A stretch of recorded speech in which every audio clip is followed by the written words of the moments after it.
grab that plug. And that CVT fluid is definitely dirty.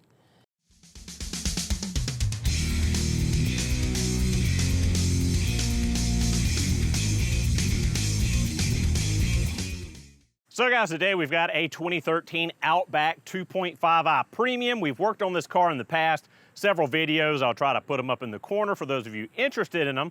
But today's concern is a concern that has been going on for quite a while. Customers complaining of a hesitation / stumble when accelerating from a standstill. Not sure what it is, have gone through, there's no codes, nothing in the live data looks alarming or throws a red flag for me, so I'm not exactly sure where to go on this. So we're gonna go ahead and do a CVT fluid replacement because we don't know when it was last done, we don't know the history of the car, and we're gonna go through and clear the adaptives and do a CVT learn process and see if that alleviates the issue. If not, we will continue doing our diagnostics from there. But with that said, let's go ahead and get into the car and replace this old CVT fluid and do a CVT relearn. All right guys, so as always, we want to lift up the car, support it on jack stands, and get it as even as possible. You don't have to be laser accurate here, just eyeball it. As long as all 4 of the jack stands are set at basically the same height and it looks level, eyeballing it, you should be good. It's not 100% crucial that you get it laser dead on level. So we've got our Mighty Vac fluid exchange here full of fresh CVT fluid 2.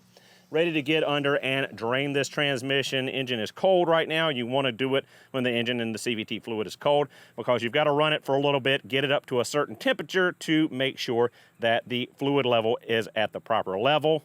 So let's go ahead and get into the car and get the old fluid draining out. So guys, this 2013 Outback is equipped with the TR580 CVT rather than the TR690.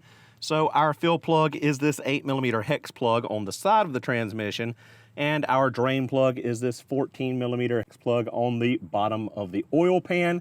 So as always, you want to remove your fill plug first, because if you can remove your drain plug and not your fill plug, you're in trouble because you can't refill your transmission. So pull out the fill plug, then pull out the drain plug. You might have some leakage from your fill plug when you take it loose, especially if the fluid is cold and the engine's not running. But we're gonna go ahead and take the fill plug loose and the drain plug and get this old fluid draining out. So as I just said, we'll start by removing our fill plug. Remember, it's an 8mm hex.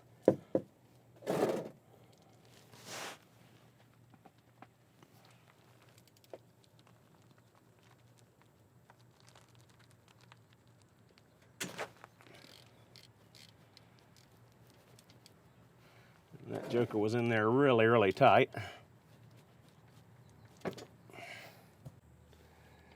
And we'll probably just leave it in there for the time being, just making it easier to grab that plug. And that CVT fluid is definitely dirty. It should be a teal green color. It's quite dark. Go ahead and let that drain.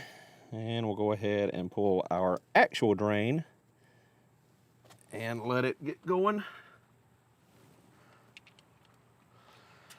Remember, 14mm drain plug.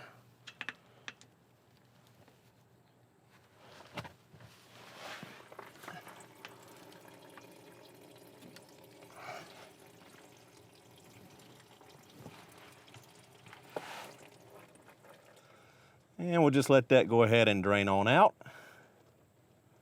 And we'll be back when it's done draining. All right, so now that our CVT fluid has basically drained all the way out, we've got just a bare little drip and drizzle out of the drain plug. I'm gonna go ahead and reinstall the drain plug and start putting some fresh CVT fluid in this transmission.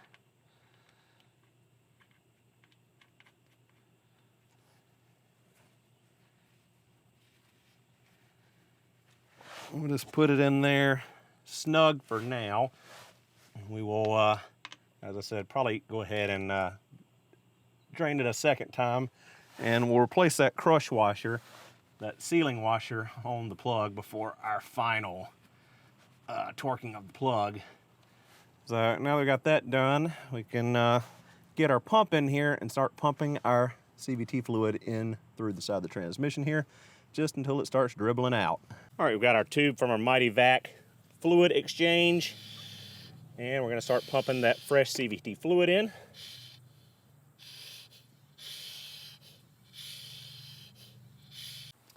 And we'll just let that pump in until we see it start coming back out that fill plug.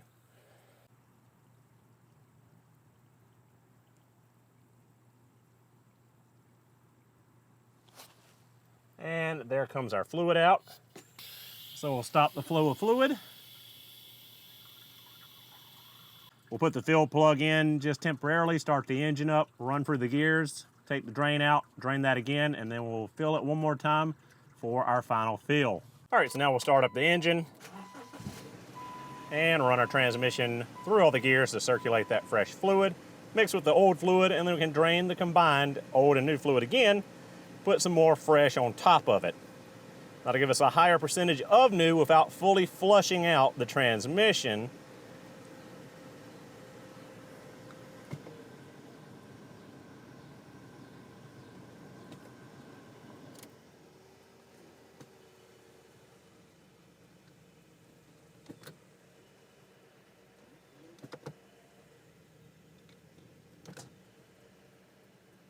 And that's all we really need there, just to circulate it through the transmission. And time for drain number 2. Again, we'll pull our fill plug out. Make sure we don't lose our sealing washer. You want to replace that if you have one. And I'll go ahead and pop out our drain plug once again.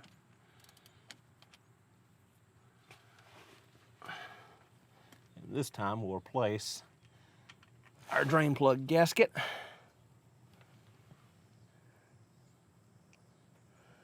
Which on these are the same as the oil drain plugs for the engine oil. So we'll go ahead and pop a new gasket on there, crush washer on there. Let that drain on out, and then we'll put that drain plug back in and do our final tightening on it. New crush washer ready to go. So we'll let that drain and be back when it's done.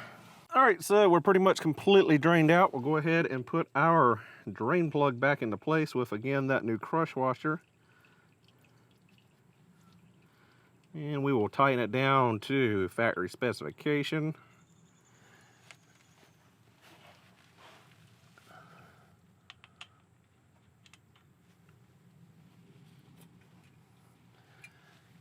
A little shot of good old brake parts cleaner.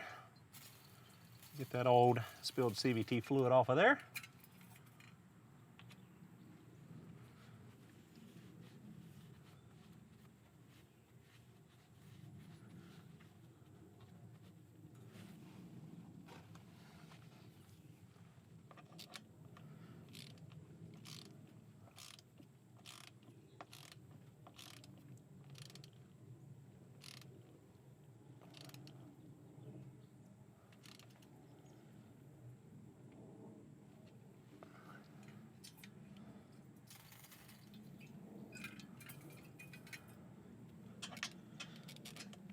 And click.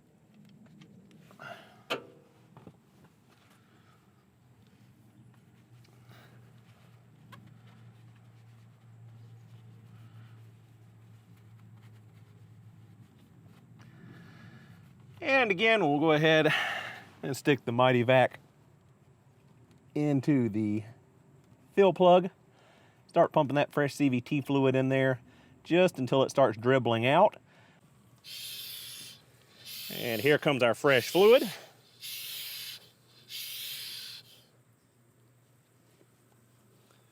And we'll go ahead and let that start filling up.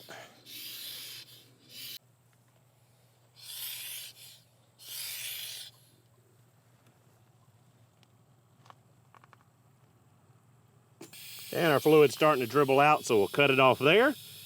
Jump in the car, get that fluid up to temperature. All right, so we've got the Top Don Phoenix Max hooked up. We'll go ahead and get into the data stream, get our CVT fluid temperature. And we'll go ahead and graph that. We're getting pretty close to where we need to be.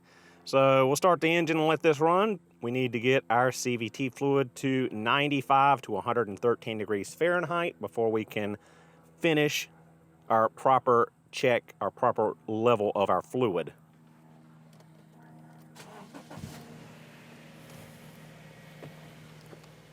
So again, we'll start it, run it through all the gear selections, and wait for it to get up to 95, 96 degrees, jump up under there, and top it up till it flows out once again. All right, guys, we just hit 95 degrees. Time to get under there and finish filling the transmission. All right, guys, and we're full. We'll stop the flow of fluid, put our fill plug in, and do our final tightening to factory torque spec.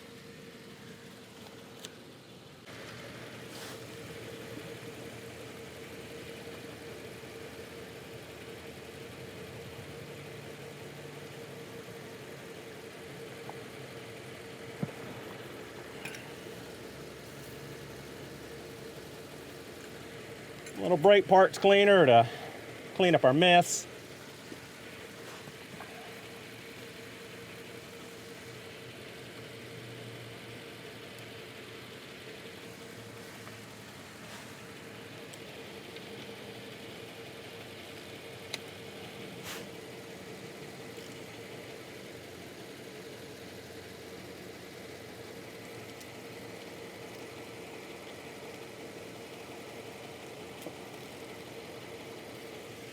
And we're good to go.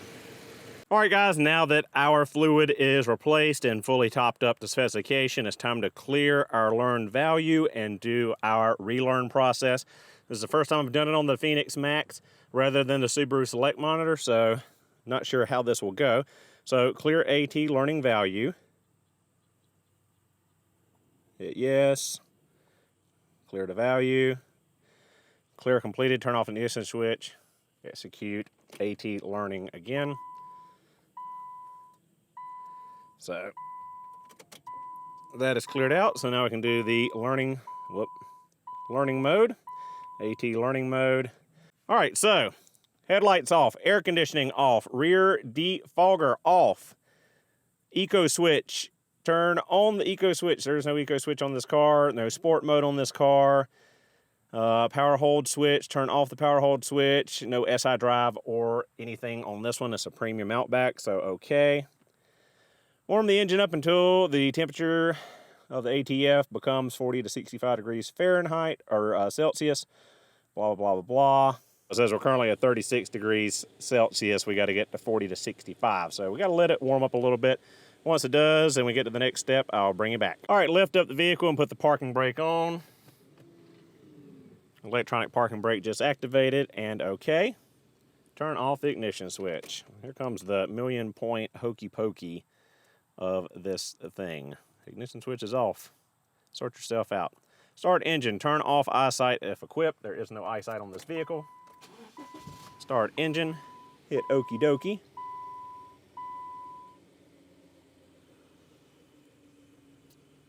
Fully depress brake pedal and keep pressing.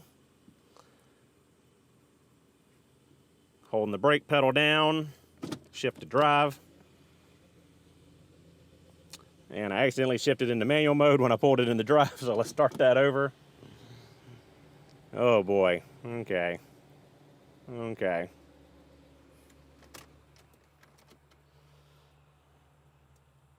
Not turning out great to start with. All right. Alrighty.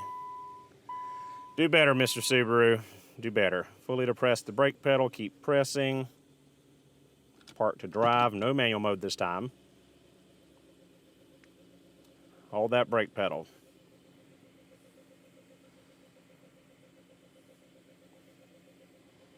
To the floor.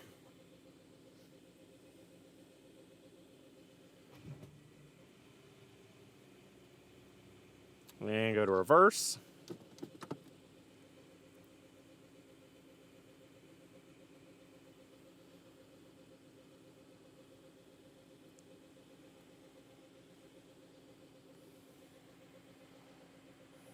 Let's not screw up this time.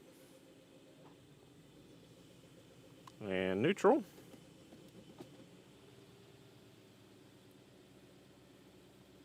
Turn off the ignition.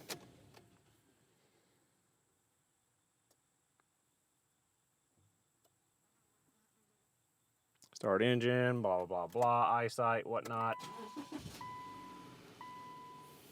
Okie dokie button down in the corner. AT learning ended normally. That is what you want to see, guys. You want to see that. You see the abnormal and all that mess, and it's a pain. So we're good to go. AT learning done. No more flashing AT temp light. All we got to do now is get off the jack stands, go for a test drive, and make sure that our hesitation at start is gone, and hopefully it is. All right, guys, so out on the test drive, it seems to be driving as you'd expect. Torque converter is fully locking up just above 20 mile an hour, which is about right. Perhaps it was locking up too early beforehand. Perhaps the TCM had learned some bad habits from previous driving. Hard to say, but with the fresh fluid and the relearning process done, it seems to have no hesitation off the line. Well, no more so than you'd expect from a, you know, FB25 and a TR580 with all of, what, 145, 165 horsepower. So, I mean, it seems to be driving normal to me. Gonna call the customer up, let him know that it's ready to go. And I'm not gonna drive it too much. That way it learns his driving habits rather than mine. And hopefully he's satisfied with the repair. So guys, with that said, thank you so much for watching. Hope you enjoyed the video. I'll see y'all in the next one.